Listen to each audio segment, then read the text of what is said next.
katika hilo eneo la kocha, na inaelezwa kwamba usajili wa kwanza kabisa ambao Yanga wataufanya kwa msimu ujao itakuwa ni kocha, na ambao anatajwa alikuwepo Ibenge, lakini pia Roland Mokoena. Ambapo kwa Ibenge tayari X imewekwa, ila Mokoena ndo ambaye yupo kwenye target kwa hivi sasa, na yeye pia yuko tayari, inaelezwa yuko tayari kupunguza kiasi cha pesa ili aje kujiunga na klabu ya Yanga. Sijajua kuna ukweli kiasi gani kuhusiana na hii taarifa, lakini Hans Rafael yuko hapa atatuambia hali halisi. Lakini pia licha tu ya huo usajili, Roland Mokoena na Yanga watawezana? Roland Mokoena, hizi tetesi zina ukweli kwa asilimia ngapi kwanza?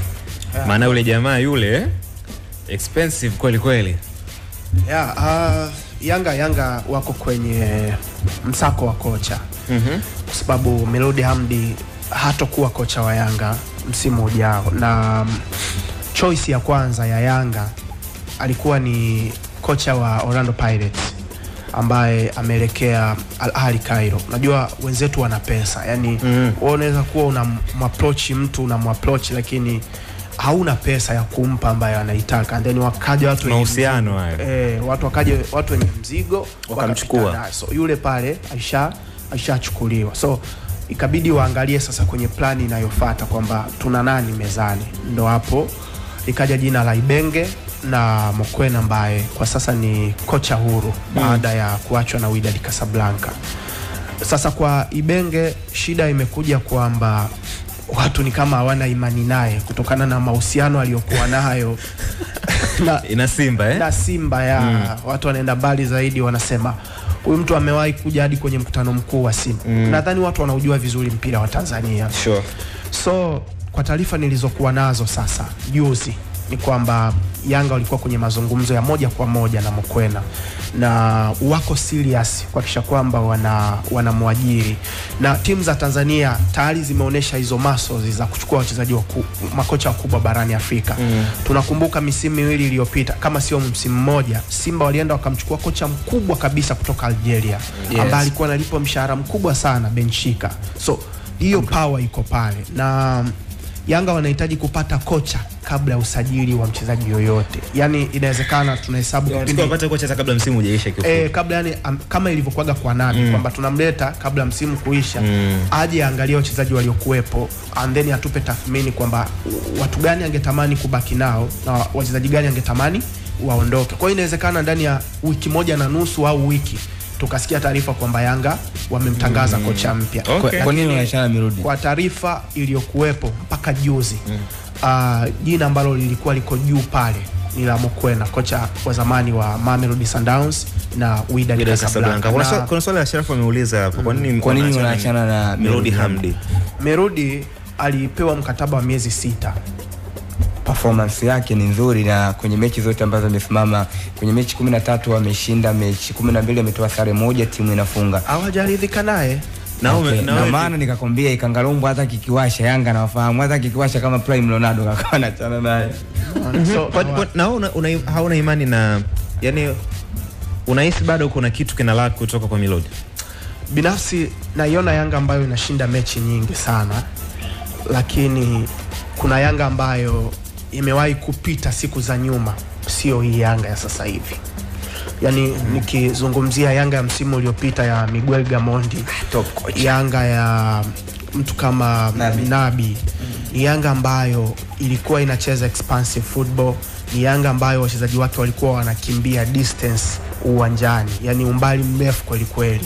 Ni Yanga ambayo ilikuwa inacheza kwa intensity hali ya juu sana.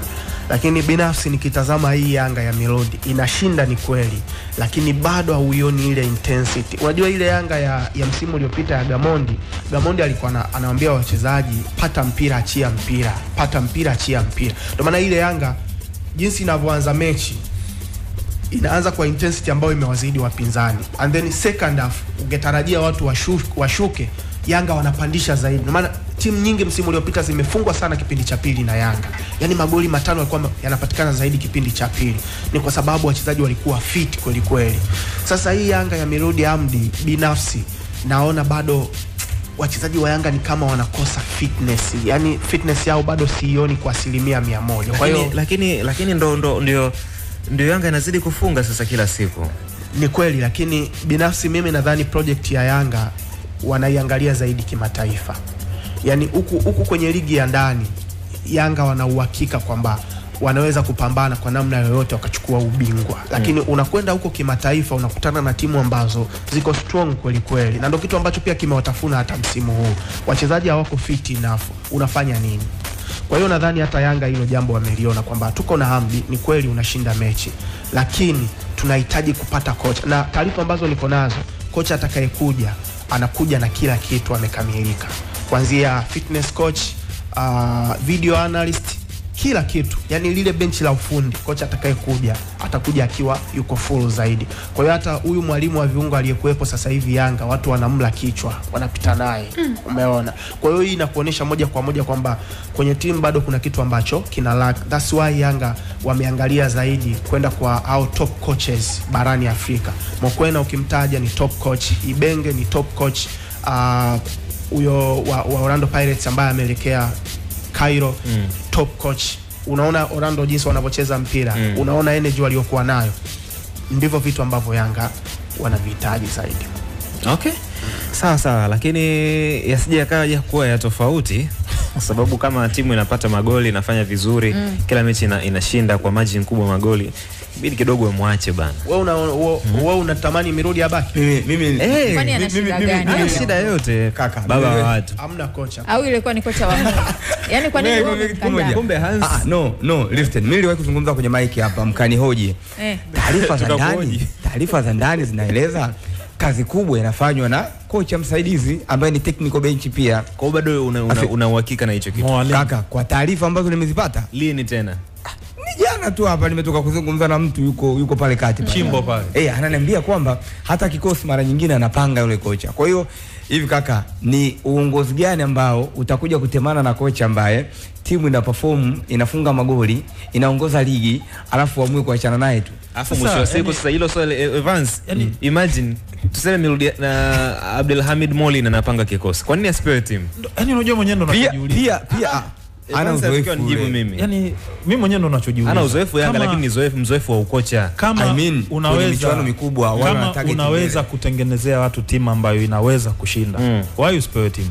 Ila bado kama uwezi kama Melody unaweza kumtengenezea timu na structure timu na ikawa inapata matokeo.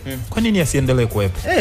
Kuna muda tu ni siasa zetu za mpira tunazijua. Na kama ni kweli viongozi wa Yanga waliliona hilo wakaamini hivyo, inabidi wakae chini watulize kichwa. Yaani kuna vitu wa Melody. Yaani kama wanaamini eti kwamba Abdelhamid Molin anampangia kikosi jamaa na mbinu zote ni za kwake na timu inashinda, sidhani kama umetumia maarifa. Kama ni kweli, lakini kama sio kweli basi ni tetesi. Kwamba akija hapa Roland inamaanisha kwamba umezipata hizo tetesi. Mimi sitaki kuzungumzia hilo, lakini ninachoweza nikakwambia mpira wa Tanzania ni mpira wetu kivyetu vyetu. Yaani kwanza hilo watu inabidi walijue. Yaani unajua unapozungumza mpira afu ongeza neno mpira wa Tanzania. Kivyetu vyetu. Wa kwetu kivyetu vyetu. Yaani unaweza ukaona angalia picha ya nje lakini kinachoendelea ndani ni moto kweli kweli. Kwa hiyo watu wanajua, watu wanaangalia. Hapa tuna kocha, hatuna kocha. Watu wanajua tunashinda vipi. Ansa mimi nataka tu ni yaani kuna kitu which kama tunajua namna tunavyoshinda. Hakuna haja kuona Roland hapa. Kama tunajua namna ya kushinda, Roland ni wa nini? Hata hivi ile swali nilikuwa nataka nimpe Hans na kupa wewe. Huyu Rulan amefukuzwa Wydad Casablanca. Tena baada ya kikao cha masaa 5. Na asilimia zake za ushindi hazifiki 50, 44 sijui. Anaweza kuhimili mazingira Tanzania kwa sababu unajua kuna wakati kocha anaweza asifukuzwe kwa sababu eti anaweza kufanya vizuri, sio kwamba eti hajui kufundisha. Ila environment, muktadha wa sehemu anayofanya kazi ni tatizo. Unaweza shangaa anakuja hapa afa anaonekana hovyo kabisa. Kwenye mpira wetu kivyetu vyetu struggling ziko pale. Ziko pale. Mimi sitaki kuamini kwamba kama tunajua namna ya kushinda tunamhitaji Roland. Yaani kama tunajua namna ambavyo sisi tunashinda mechi zetu. Roland taifa sasa ndo hatujui namna ya kushinda mzee. Huyo Roland alikuwa huko ameshinda wapi kimataifa kaka? Anyway, ngoja alikuwa huko tu. Ngoja unajua lazima tumpe heshima yake Mokwena. Moja kati ya makocha bora ambao tuko nao kwa sasa barani Afrika. Yes, ni kocha mzuri. Ila kwenye mpira wetu sisi that guy ni tactician kweli. Yaani ni tactician, hilo tukubali. Mtu ambaye anafunga safari. Yeye ni anamhusudu zaidi Pep Guardiola, na ndio maana hata Mamelodi ya Mokoena ukitazama setup yake jinsi ambavyo timu ilikuwa inacheza, unaiona kama setup ya Pep, kwamba fullback wa kushoto anamuinvite kuingia ndani zaidi kuwa namba 6 wa pili, umeona, and then viungo wawili wa juu anawapa uhuru wa kwenda mbele zaidi akina Ayende. Ni hiyo setup ambayo tumekuwa tunaiona zaidi inatumika kwa Pep, na yeye amekuwa anahojiwa mara kwa mara, anasema idol wake ni Pep. Ni mtu ambaye ni mchokonozi kweli kweli. Sasa issue inakuja vipi kwamba yule Mokoena sasa hivi anataka kuuthibitishia ulimwengu kwamba ni capable kiasi gani, kwa sababu watu wanaamini Mamelodi amefeli kuwapa ubingwa wa CAF. Ameenda Wydad, sehemu ambapo tunajua Wydad ni sehemu yenye pressure, yani hawezi kukuvumilia. Timu ambayo ukitazama kwenye miaka 10 iliyopita wamebadilisha karibu makocha 20. Iko pale timu imetulia. Hiyo anytime watu wanakunyoa. Sasa Yanga ukitazama tayari wana wachezaji wenye quality baadhi, na unatarajia wanakwenda kwenye dirisha la usajili wanapata wachezaji wengine wenye quality zaidi, wanamkabidhi timu, njoo train wachezaji, fitness iwepo pale, tupe mbinu zako, jinsi gani ambavyo una set timu yako inacheza vipi. Lakini ujue pia ujio wa Mokoena utatengeneza mvuto kwa Yanga. Yani kuna baadhi ya wachezaji ambao Yanga wasingeweza kuwaconvince kuja, uwepo wa Mokoena unaweza kuwaconvince hao watu kuja kusaini Yanga, kwa sababu watu wanajiuliza kama mmeweza kumsign top coach, ina maana kuna kitu kikubwa ambacho kinapikwa hapa. Lakini mwisho wa siku sasa si feather hands, yani mimi naweza ndio nikaconvince kwanza kwamba nina Roland Mokoena, lakini kinachoweza kikanifanya ni kusajili au sikusajili ni hiyo price ambayo itakuwa mezani, kwamba mimi ninakuhitaji lakini timu fulani imeweka price kwamba ili kufikia kiasi, kwa sababu si timu zetu kiukweli kuna price hatufikii. Yani kuna fedha ambazo za usajili au kuna nini tunasema viwango ambazo kiwango cha pesa ambacho kinawekwa kwa ajili ya kumpata mchezaji fulani hatufiki. Ndio maana tumekuwa tukisajili wachezaji fulani ndio hawa ambao tumetoka kuwazungumza hapa kwamba sijui unahitaji fitness sijui kitu gani, na kuelewa point yako ni nzuri sana. So mwisho wa siku tusubiri jinsi ambavyo itakuwa. Mara ya mwisho lini tumesajili mchezaji mwenye mkataba huko tukauvunja? Ni wachache, akina Joshua Mutale, Messi, umeona, akina Joshua Mutale ndo tumeenda kuvunja mikataba. Lakini wachezaji wengi akina Mpanzo, akina Pakome, tunasubiri mikataba yao ishe, tunapata kama free agent. Sasa mchezaji ambaye ni free agent unamconvince kwa sign on fee, lakini pia project unaweza ukampa pesa ya usajili ya kwake binafsi ambao ni nzuri, lakini akaangalia pembeni akaona kuna project nzuri akakukataa. So ukiwa na top coach ni rahisi kumshawishi mchezaji kwa pesa na project ukampata. Asante sana Ramla Amiri, unasema ukweli Mokoena alikuwa anabebwa na Mamelodi ila kiuwezo ni sawa na Mgunda tu. Umeona alichozungumza hasa kuhusiana na kumfresh mchezo. Muda umekata mzee, ndio maana mimi nasoma message hapa. Mimi sijui hujaniambia kaka. Kwa nini ninaposoma message inamaanisha nini? Ndio ushaniambia kaka. Huyo aliyevaa kofia kweli naye ni fala kweli kweli, kwa sababu Mokoena kafukuzwa Wydad, hata Yanga nao hawatawezana. Kofia ni wewe kaka. Ndio mimi najisoma hapa. Niache ufala Haya bwana. Said huyo anaitwa Said Magoda. Na nimesoma makusudi kwa sababu mimi nimezungumza kwamba kuna factors ambazo sio za kiuwanjani. Na kuna mwingine pia hapo alikwambia wewe ni mtu mpumbavu. Ndio, kwa sababu unaiombea utaki kuiombea Simba. Alafu mwingine anasema kumbe anayehost kipindi naye nyuma mwiko.